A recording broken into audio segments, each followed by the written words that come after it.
Hello everyone and welcome back to my channel. If you're new here, you're not going to have noticed that my intro and outro music changed because somebody decided to copyright claim me. Also, I'm Alex.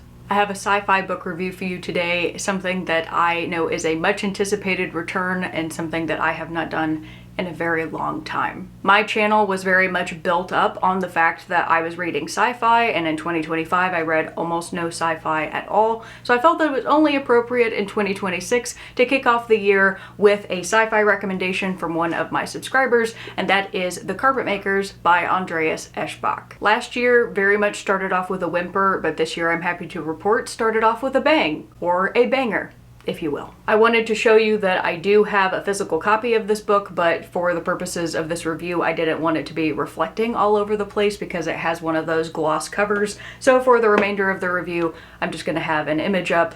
I hope you're fine with that. If you are unfamiliar with Andreas Eschbach, I certainly was before I read this book. He has made quite a name for himself over in Germany as an up-and-coming sci-fi author over the last decade. Orson Scott Card personally met Eschbach at like a writing convention and got a sample of his work and had a friend of his translate it for him. He was so enamored by the initial chapter of The Carpet Makers that he worked with people that he knew in the industry to get it translated fully into English, and I'm so excited that he did. Orson Scott Card was also the one who did the foreword for this book, and I have to say that it was disarmingly sincere in such a way that after reading it, I really felt like I probably was going to love this book. The Carpet Makers is set on a planet whose most revered occupation is that of, you guessed it, a carpet maker. Since the time of prehistory, carpet makers have taken the hair of their wives and daughters and tied them into intricate knots to create carpets for the emperor. A task that is so laborious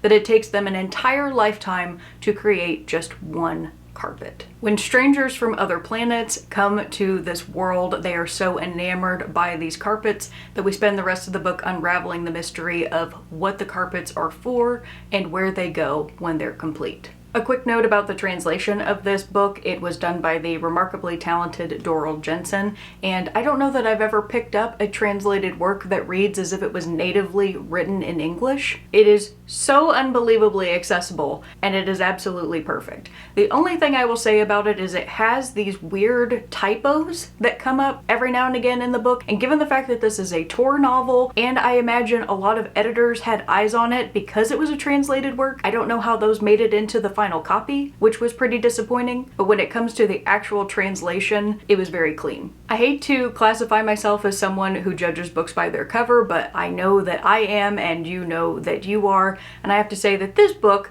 looks incredibly unassuming. There's a lot of empty, blank space. The printing of the cover isn't particularly premium either in terms of the way that it feels. The actual pages inside and the font are fine, but if I were to see this book in a bookstore, it is not screaming out at me from the shelf to be read. And yet, if I was in a situation where I saw this book and I passed it up, it would have been my great loss. The Carpet Makers is a perfect example of why reading book recommendations from other people, even if they're books that you don't think that you necessarily will like, or it's in a genre that maybe you're not that interested in, can be incredibly beneficial. That happened with me last year reading The Count of Monte Cristo. I am not somebody who is particularly fond of classics or ever reads classics, and yet I ended up really enjoying that book. I would not have picked up The Carpet Makers on my own. It was given to me by a subscriber, and I absolutely loved it.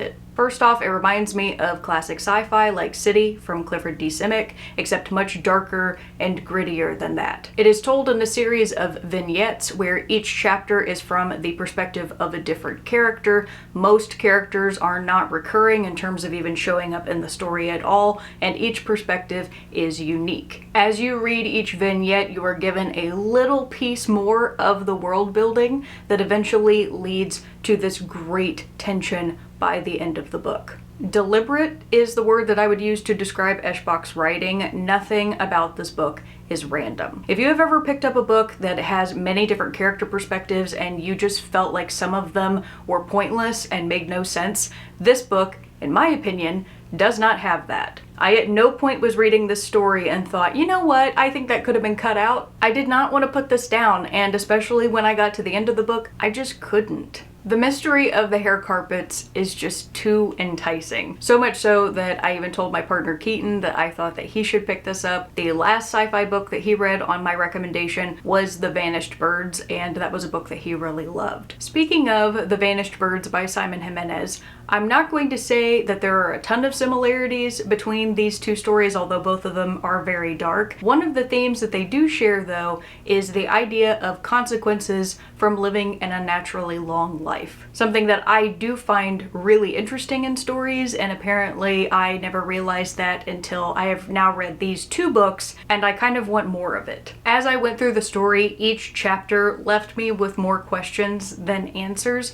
and I was starting to get concerned by the end of the story because I had never read anything from Eschbach. I didn't know whether it was going to be a situation where he kind of pulls the rug, or rather the carpet, out from underneath us at the end, and we don't actually get answers as to the mystery of the hair carpets, but I was very happy to say that we do. I did not want to be left hanging about this whole mystery that I just spent an entire book trying to figure out. The story is undoubtedly bizarre and not necessarily optimistic, but it is complete. I like weird books. I like books that make you go, what?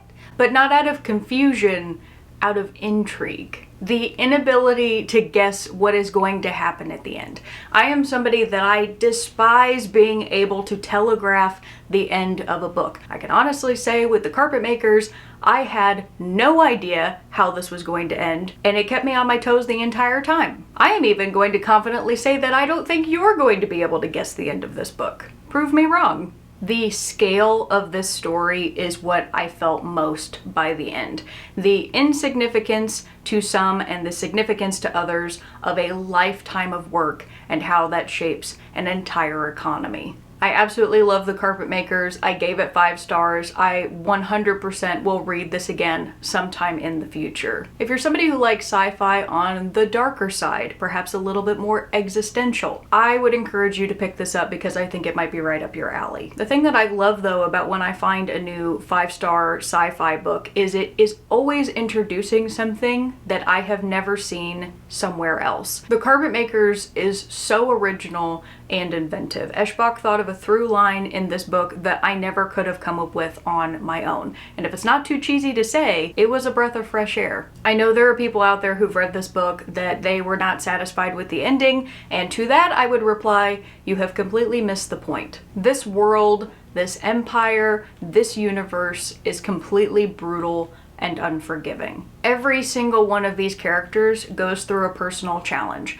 Some end in death, some end in a loss of self, some end in the birth of a new idea. This is by and large a novel about tyrants, religion, brainwashing, and the blind leading the blind. It's one of those novels where it might make you feel angry or you have a deep sense of disgust because there's no joy in a life without choice. The Carpet Makers is unforgettable and it has a quiet intensity that I feel needs to be savored. Perhaps the most surprising thing you will find in this book is how your opinion of a hair carpet will change from the beginning to the end. There is a major difference between the way that somebody who makes a hair carpet feels versus people who have never seen one before and discovers how they came to be. To the chagrin of some of you, I really do want to keep this as much of a spoiler-free review as I possibly can. I am going to leave you with one detail in this book that bothered me, and because you won't have the context of what in the hell I'm talking about, it doesn't really matter, so I'm just going to go ahead and tell you. If you have two groups of people who are separated from each other for thousands and thousands of years, when they come back together, they're not going to be able to understand each other. You're not going to be able to have one person just walk up to somebody else and just have a full conversation. That's not how language works. Okay, that's the end of this review. So let me know down in the comments if you have already read this book. If you haven't, please give it a shot. I think you just might like it. And as always, I hope you have a wonderful rest of your day or evening, that you all stay safe out there, and I'll see you next time.